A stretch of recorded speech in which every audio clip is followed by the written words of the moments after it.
Abbas Edalat is Professor of Computing and Mathematics at the Imperial College Department of Computing. Using psychology's attachment theory, first conceived by John Bowlby in the wake of World War II, Professor Edalat is developing a means by which adults suffering from trauma can use self-therapy to relieve some of their symptoms. Attachment theory posits that the first 2 years of life, and specifically how we form psychological attachments with at least one adult during that time, have profound influences on our psychological development. So, could you tell us briefly what is attachment theory? Well, attachment theory was pioneered by John Bowlby in the 50s and 60s. So he was a psychoanalyst, a psychiatrist, and a pediatrician. And he worked with orphanages and hospitals where mothers were hospitalized. Essentially, it says that depending on the quality and the dynamics of the relationship that the infant and the toddler has with his or her primary caregiver, they will have one of 4 types of possible attachment types. So these are secure attachment, which comes about by interaction with a good enough mother or a loving mother or father or parent. Then there is avoidantly insecurely attached. So this is the result of interaction with an essentially rejecting parents. There are 2 other kinds of insecure attachment. Anxiously insecurely attached, which often results from inconsistent parenting, and the most pathological, disorganizedly insecurely attached. This often results when the parent themselves is frightened by and on behalf of the child.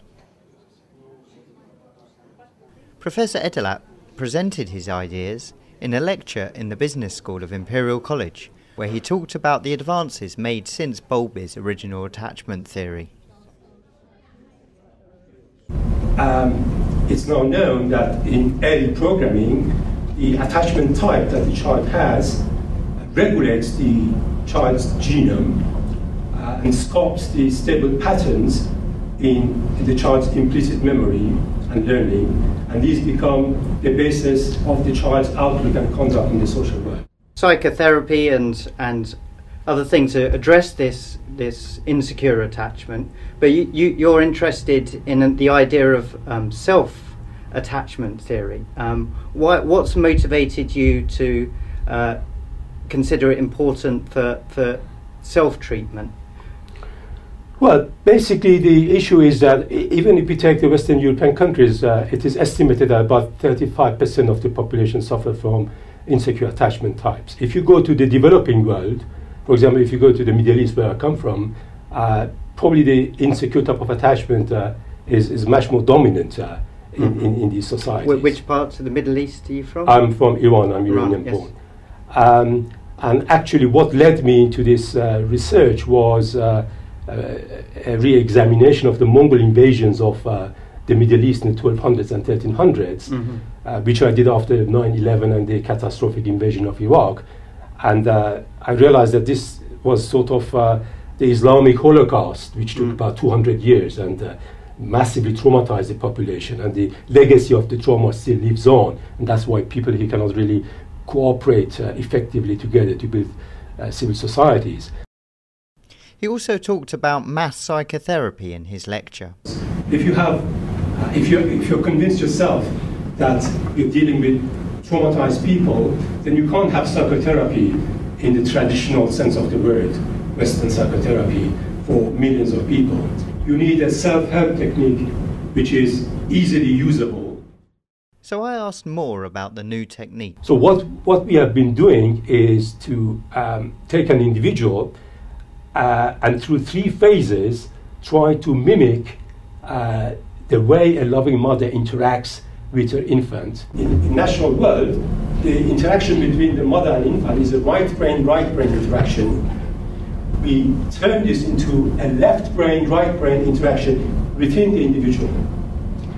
And the left brain acts like a surrogate mother, if you want, surrogate loving mother, replacing the loving mother's right brain so as to re-raise emotionally the insecure inner child. Professor Edalat works in the Department of Computing, so how did he come to be doing psychological research?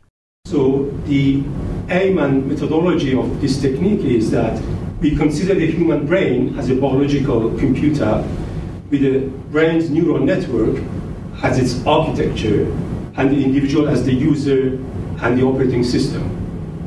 And we ask whether we can have a retraining set of protocols, algorithms, to construct optimal neural networks so that to get neural integration in the circuits of the brain to increasingly contain and isolate pathological neural circuits. It sounds good in theory. Has it been tried out?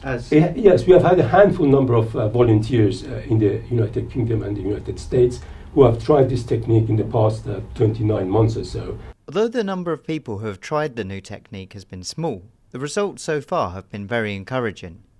Patients have reported that their sense of emptiness and helplessness has gone away, and as a result, they have been able to stop long-term therapy. Professor Edalat hopes the next stage will be a pilot project in a controlled trial. Well, it sounds like incredibly exciting research and a true model to show how science should be done, crossing boundaries. Thank you very much for your time, Professor Edalat. Thank you.